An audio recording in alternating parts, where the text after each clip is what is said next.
Dennis Hopper, a man of many talents, actor and photographer and art collector, died on Saturday of complications from prostate cancer. Dennis Hopper was 74 years old. His paranoid and manic characters helped define the 1960s counterculture.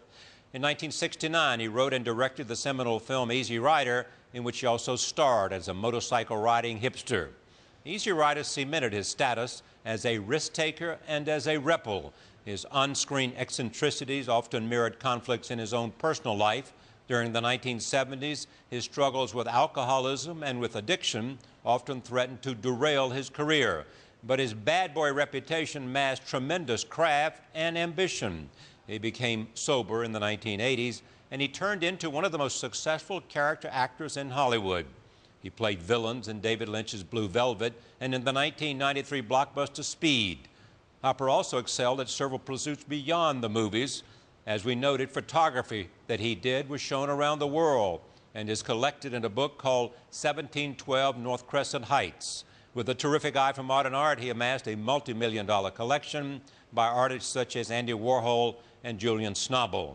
He appeared on my program 3 times, and here's a look of some of those appearances. You and I share at least 2 things. One, I loved Easy Rider, and the other thing is that we both live part-time in North Carolina. You in Wilmington, and I have a little farm in Oxford. I didn't know that. Yeah. Oh, I didn't know that you were there. Yeah. That's terrific. Now, how in the world did Dennis Hopper, actor, world traveler, end up in my home state? Wow. But first of all, I didn't put that together till just now. Okay. Well, Wilmington, you know, is the largest producer of films in the United States, second only to Los Angeles. Yeah. They make more films in Wilmington than they do in New York. Is that right? Oh, yeah. Because they made over 80 movies in the last 4 years. Yeah. And you went there to make a movie? I went there I made 3 movies there. Yeah. My first movie I made there was Blue Velvet, David Lynch's movie. And then I made Super Mario Brothers. I was down there for 17 weeks. That's when I got in trouble and had a lot of time off and bought a building. I bought an old Masonic temple, 5 stories high. It was going to be torn down, and I bought it for $150,000. And then spent $150 million. Oh yeah, it's just, you know, I spent $1 million just getting the pigeons out and getting the roof fixed. Now, is this the place that you're going to teach acting? You want to create, like to have a great dream of acting school there. Yeah. Why do you want to do that? Well, I've just, you know, Strasberg was a great teacher, and I feel that I just want to teach method, Strasbergian acting, sense memory, emotional memory, and it's a little payback time. Did Dean turn you on to method acting? Yeah, well, actually, you know, I saw I mean, we all saw Brando. Right. Dean saw Brando. I saw Brando. The world saw Brando. Dean was in love with Brando in the sense of trying to copy him and living in his. But you. Well, I mean, I was in love with Brando too. We all were. And then at 18, I was doing Giant I was doing Rebel Without a Cause and then Giant with Dean, and watching him work. And I realized I'd come out of a very stiff kind of formal background of playing Shakespeare. Sometime I was 13 to 18, I had played Shakespeare at the Old Globe Theater in San Diego. So when I saw Dean in Rebel Without a Cause, I mean, what he was doing was certainly not on the written page. I was doing great line readings, and I was doing, you know, had memorized my gestures. Everything I was doing was preconceived, even though it looked very natural. Dean was doing things, improvising things, and just creating things that had nothing to do with the written page. And I wanted to know what he was doing and how I could find out. Did his death, I mean, were you close enough so that when he died in that car crash that it had an impact on you? Oh yeah, well, we were in the middle. We hadn't finished Giant yet, you know, and I was still working on it. He finally, Steve, at the beginning of Giant, he took his money from Giant, $17,000, and bought a Porsche Spider. Yeah. But Stevens wouldn't let him drive it during the shooting. So we were 2 weeks before finishing shooting, and he had a race, and he wanted to be in, and Steven says, okay, you can go ahead and do it. So Jimmy went up to race in his new Porsche in this race, and he was killed on the way to the race in an accident. I mean, there've been all these things about suicide and intentions and so on. He just got hit by a guy who didn't stop at a stop sign. That's basically it. and he was been speeding 125 miles an hour before, but he was only going 70 miles an hour when the accident actually happened. So it was a tragedy, and we were all shooting. I mean, Elizabeth Taylor cried so much it took 2 weeks before we could even get a shot. Every time she came on the sound stage, she'd start crying and have to be medicated and taken off. So it was a tragedy to all of us. I mean, it was just an incredible tragedy. I mean, he's 24 years old, this young genius, and he was that. He was a genius. Oh yeah, he was amazing. In retrospect, he was the greatest actor I've ever seen work. Just amazing. The greatest actor you've ever seen work. Ever seen. I mean, when you think of Giant, here's a 24-year-old playing a 60-year-old man, going from a 17-year-old to a 65-year-old man in a movie. I mean, that's an incredible range, and so different a personality he was playing than what he actually was. No, he was amazing. So it was a great tragedy and a great loss to everyone. Did you then decide to come to New York and try to understand what it was that he had gotten out of that New York training that made him as good as he was? Yeah. I told him that I was going to go to New York and study with Strasberg, and he said, "You shouldn't do that. And let me help you a little, but you don't need to go back there. He'll destroy you. You're too sensitive. He'll destroy you." So the second that he died, my teacher was gone, and I went back to study with Strasberg, and it was an incredible experience. But he used to say things to me like, "All you got to do is do things and not show them." And I'd say, "What does that mean? Do things and don't show them?" He said, "Well, you know, if you're drinking coffee, just, you know, don't act drinking coffee. Just drink coffee. You know. And if you're smoking a cigarette, don't act smoking the cigarette. Smoke the cigarette." And he said these things will be very difficult at first when you're on stage or when you're in a movie, because you'll be self-conscious about them. But once you get past that and you start doing things and living in the moment, so you're not presupposing what's going to happen when the door opens, you go answer the door, then you see the guy has a gun, and you know, go from there on a moment-to-moment reality basis. So that was fine, but then I went back and studied with Strasberg. So his untimely death was a motivation for you to keep doing it. And you want to teach what you have learned, not just from Strasberg, but teach the method and somehow. But I mean, teach Strasberg's method, which is different than Stella Adler's method and Sandy Meisner's method. They were the three people who went and actually met with Stanislavski. And who was what, a Russian or a Polish? Russian. Yeah, he was Russian. Moscow Art Theater. And he wrote An Actor Prepares, this very thick book that gives, you know, that you can read and read and read and read, and tells you everything you don't want to know and do want to know about acting. But both Stella Adler and Sandy Meisner and Strasberg came back with three different points of view about what it was that to really create a real character and have a real inner life. And Meisner's thing was, you're like a child. Play like with your imagination, like kids playing in a lot. Bang, bang, you're dead. No, you missed me. Oh, I am. You shot me. I'm an Indian. I'm a cowboy. I want to be a cowboy. You know, have that kind of improvisation and that kind of belief, childlike belief, and that will bring you into having a real experience and having real emotions, which is certainly part of acting. But that was Meisner's basic approach. Stella Adler said it's all coming from the object. She was Brando's teacher. She said it's all coming from the object. By using the object, you will free yourself to, like, you know, be able to, your senses will work and you can have real emotions. If you notice, Brando very often is working with objects. He's constantly has an object of some kind that he's dealing with. And Strasberg said it's all your senses. Your smell, your taste, your seeing, your hearing, and your touch. Those are the things that will connect, and through doing sense memory, you can have a real emotional memory. And Stanislavski had said basically one thing. There was a game that he and his brother could never win at. And that game was standing in the corner for 5 minutes and not thinking of a white bear. Well, the second you get in the corner, you think, I'm here not to think of a white bear, and the game's over. You can't win at it. So that's what an actor, to have a real emotion on stage or in a movie, one must not think about what it is. Would you rather, does Dennis Hopper act because he wants to make a bunch of money so he can go about becoming the great director he wants to be? No. He doesn't? No. I act because I love acting. Okay. All right. But do you love acting more than you love directing?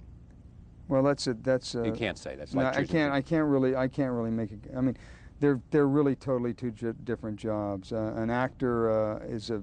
I asked Jack Nicholson. I said, Jack, isn't acting a lot easier than directing?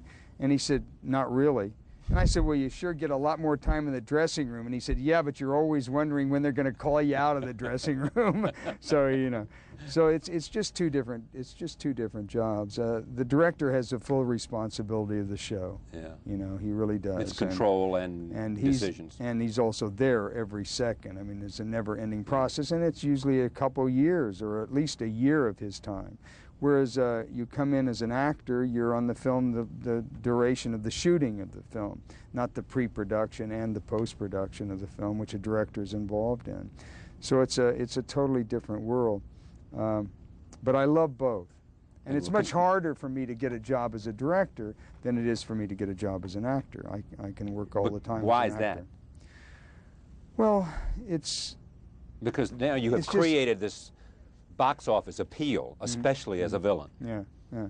So so that's easier for me to get jobs as an actor. As a because director, that's the way Hollywood is. It goes based on what it just saw. And you know, you're as good as your last movie is still appropriate. You know, unfortunately.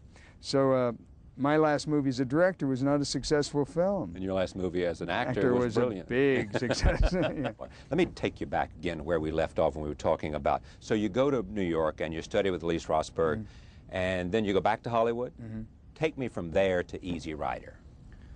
Wow. 1969. Okay, I leave. Well, actually, you see, I get in a lot of trouble after Dean dies in Los Angeles. Because? Well, because Dean blocked his own scenes, and now suddenly I think that I got to block my own scenes. You know?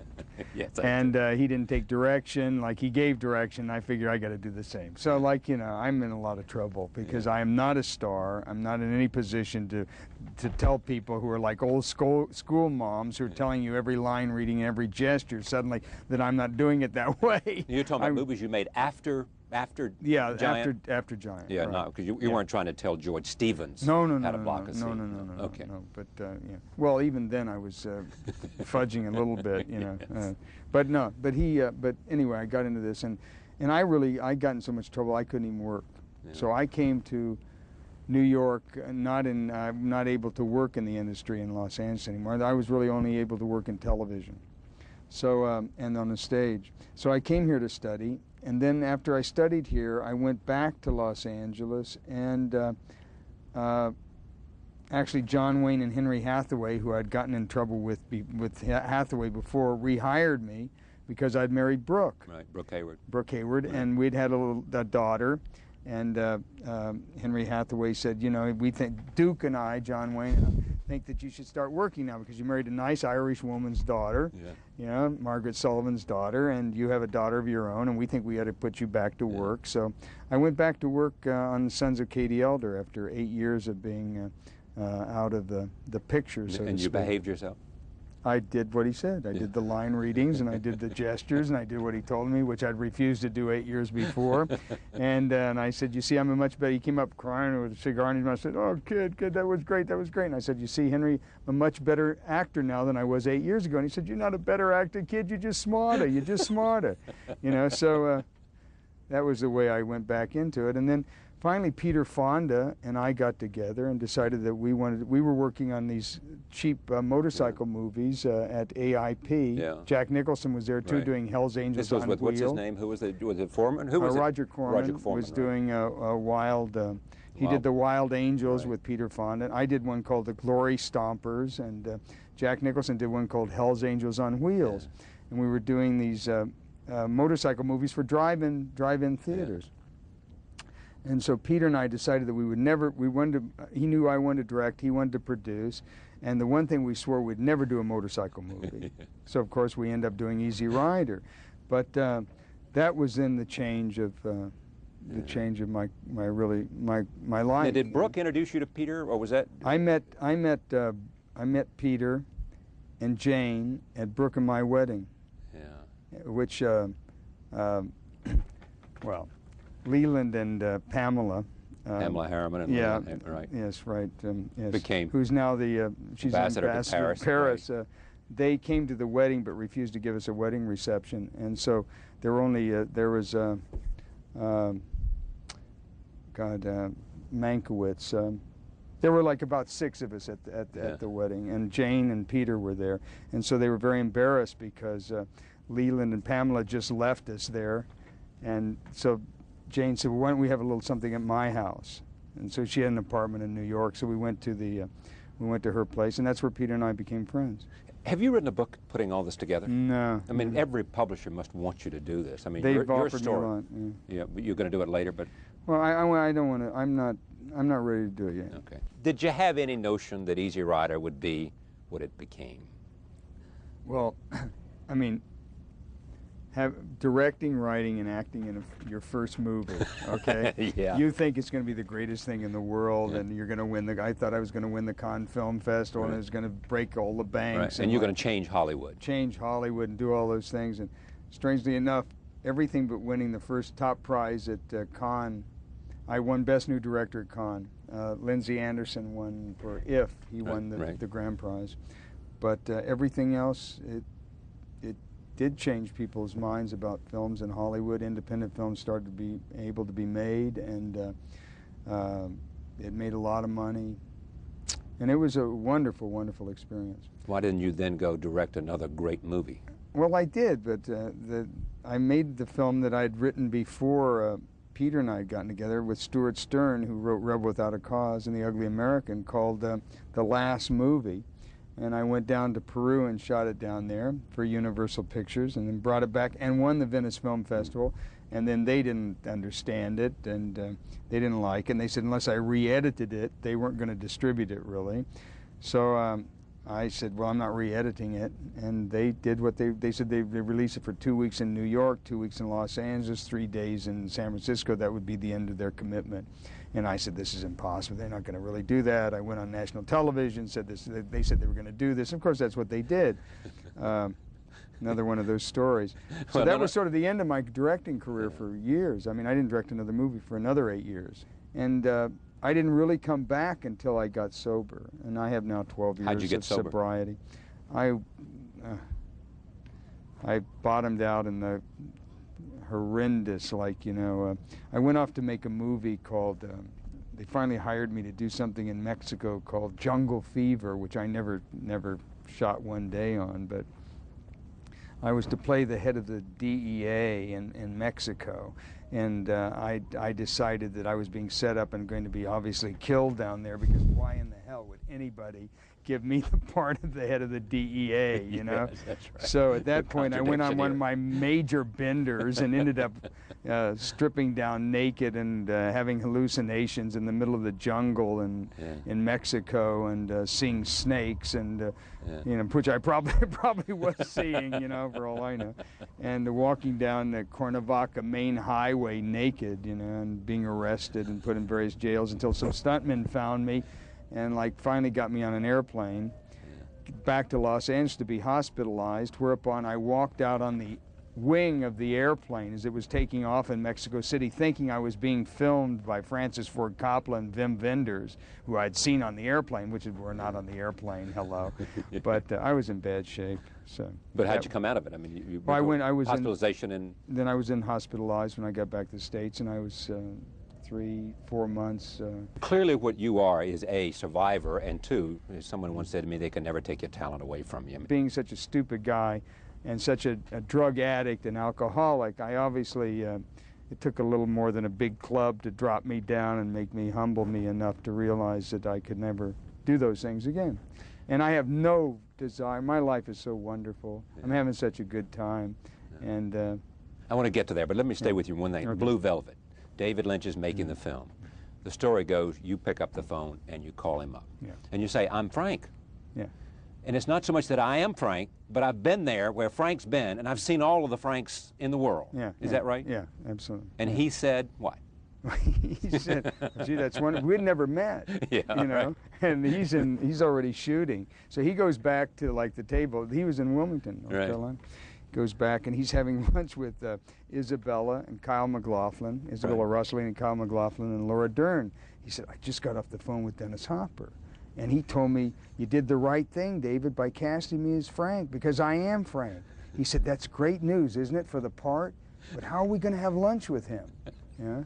Which is very funny. I mean, it's and a true story. How are we going to have lunch with him? What are we going to do? Yeah, what are we going to do? Good for the film. Frank's coming.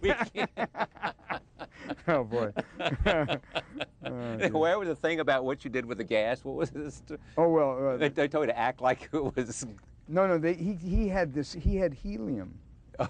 You know, which To give makes you you that sound, kinda- which makes you sound like sound like- Donald right, Duck. right, You know, it doesn't right. do anything. It doesn't disorient Right. your. Just makes you your know, voice. Yeah, it makes you duck like this. So he had it on the set, and I was trying to use it, and I just, you know, and I would go and I'd sound like Donald Duck, and I said, you know, David, when I read this, I thought that this gas would be sort of more like an amyl nitrate or a nitric oxide or something, you know. And he said, what's that?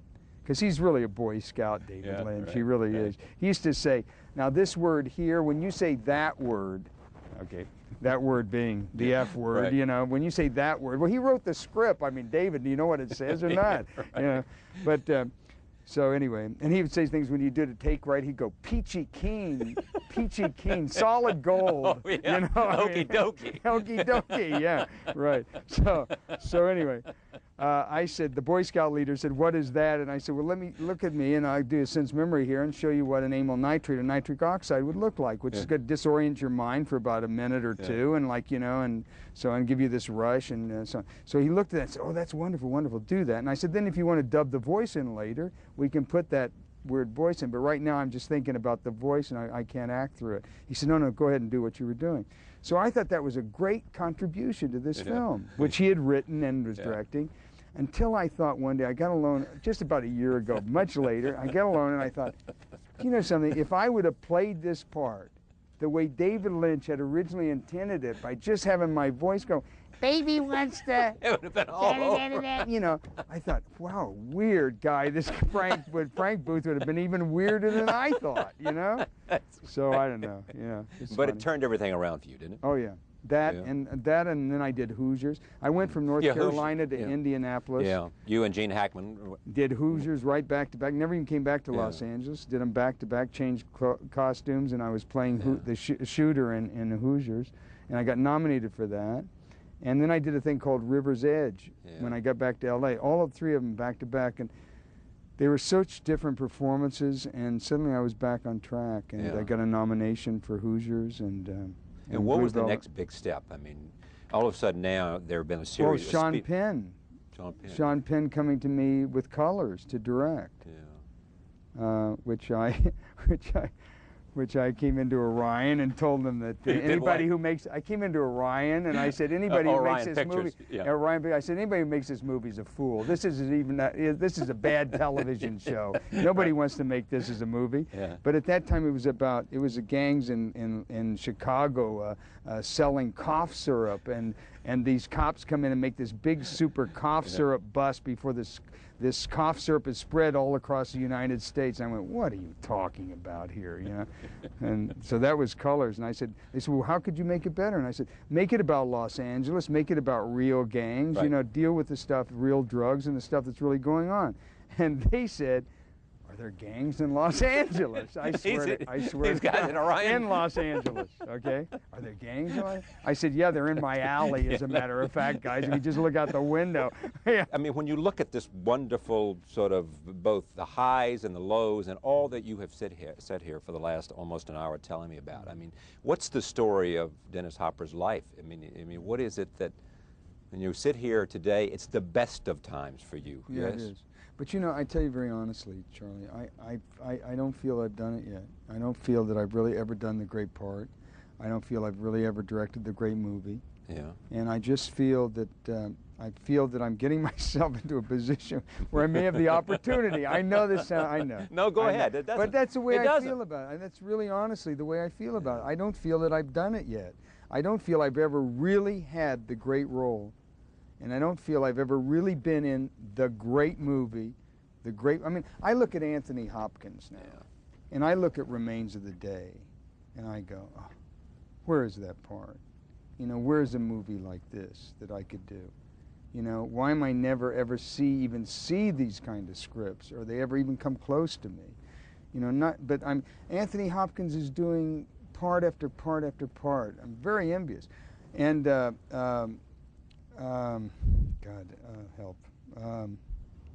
Harvey Keitel. Yeah. Harvey Keitel is doing wonderful work. You know, I'm not saying that I'm not doing wonderful work, and I'm not saying I mean, I think Speed is terrific, you know, and I love it. And Jan de Bont did a sensational job directing this movie, and it set a new kind of genre for action films. But there's no backstory to my character. There's no backstory to any of the characters in that movie. It's not like in Line of Fire, where you know more about Malkovich's character than my character. You know, my character's just there to push the action on, and it's wonderful, and I love the movie, and I love to see it, and I love to watch this movie over and over and over. It's so exciting. But the great role I don't feel I've really ever had, and the kind of films that I want to direct, studios say, oh, they're too dark, or they're too this, or I don't think they're commercial, or blah, blah. So I feel that I'm still at a place where, you know, I look at Woody Allen. And the real filmmaker to me is a filmmaker who writes his own things. He's the author of his own. He's the auteur, as we call auteur filmmaker. He writes his stuff and does it. And I did that with Easy Rider and with the last movie. But after that, I was like not allowed to really do any of the projects that I wrote, and I could never get financing for them. So I feel a little uneasy about that. I feel like I'm just not really, I haven't really finished the work. So. Yeah, but you feel ready to do it. Oh yeah, ready to do it. I mean, you're 58, I think, 136. You're 58 years old. You feel like that the muscles are strong, and the brain and everything is ready to do it. Do you think you'll get it? Do you think you do? Yeah, absolutely. Yeah, I gotta think that. Yeah, that's right. It wouldn't be worth it hanging around. I mean, you could just act, but you are so motivated to be. Yeah, I want to do it, and like, you know,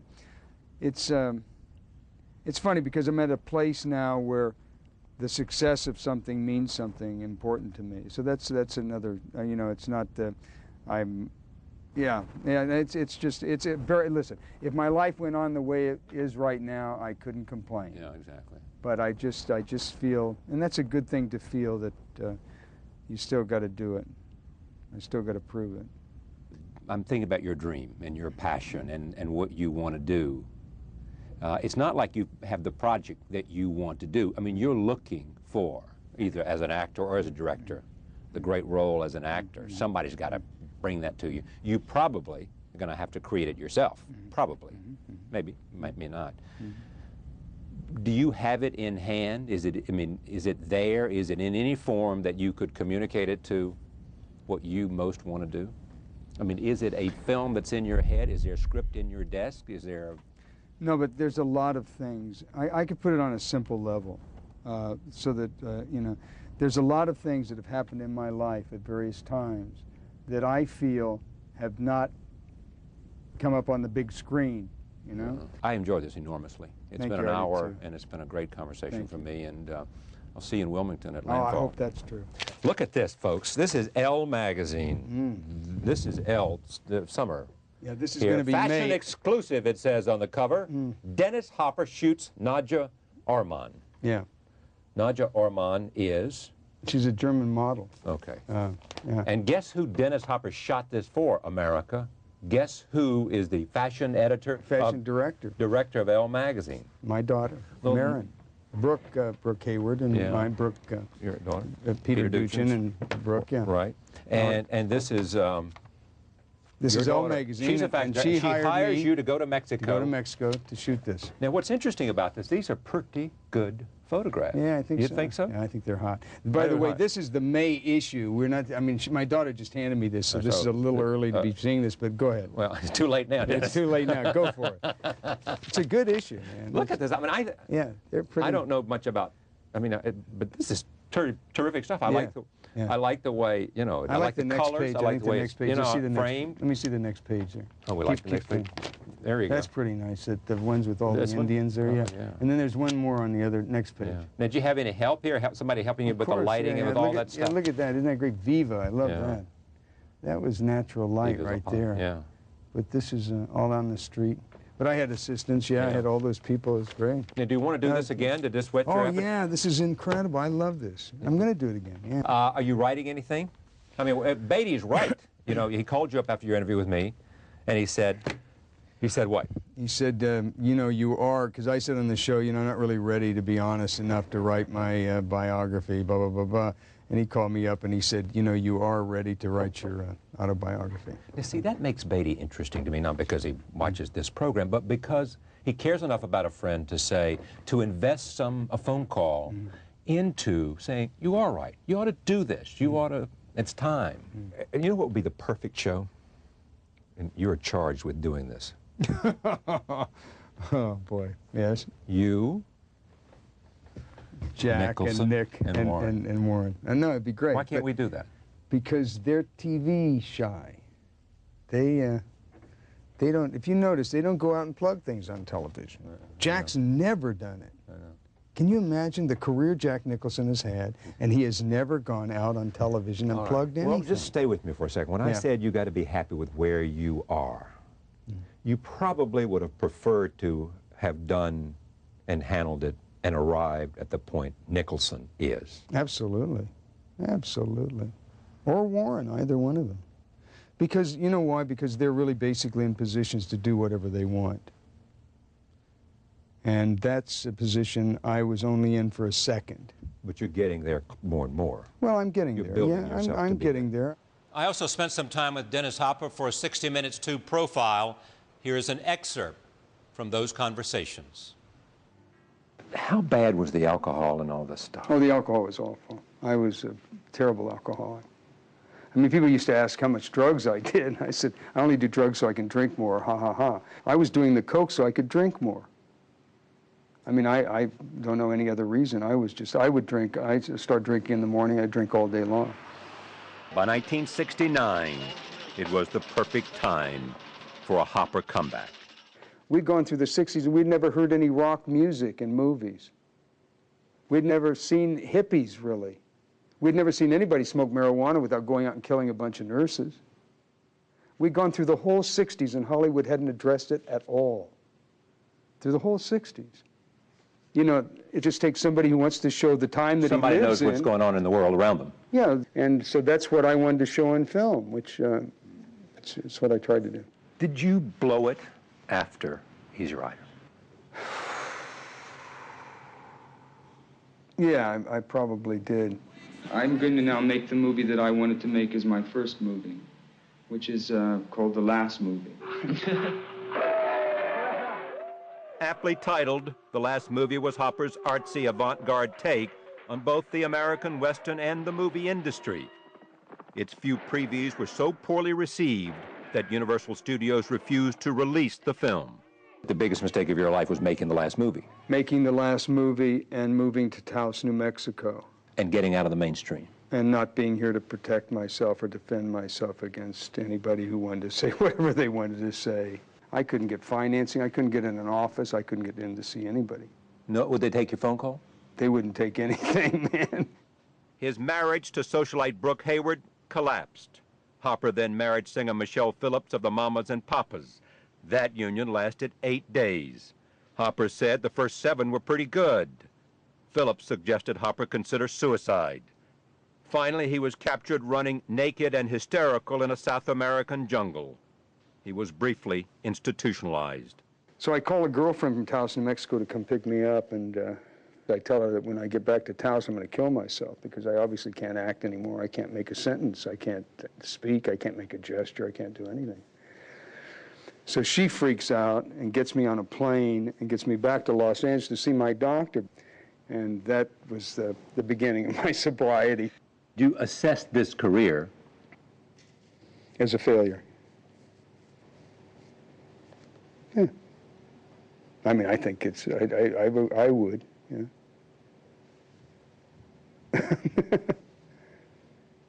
I mean, there are moments that I've had some real brilliance, you know, but I think they're moments. And sometimes in a career, moments are enough. But I never felt I've played the great part. I've never felt that I've directed the great movie. And I can't say that's anybody's fault but my own. Dennis Hopper, dead at age 74.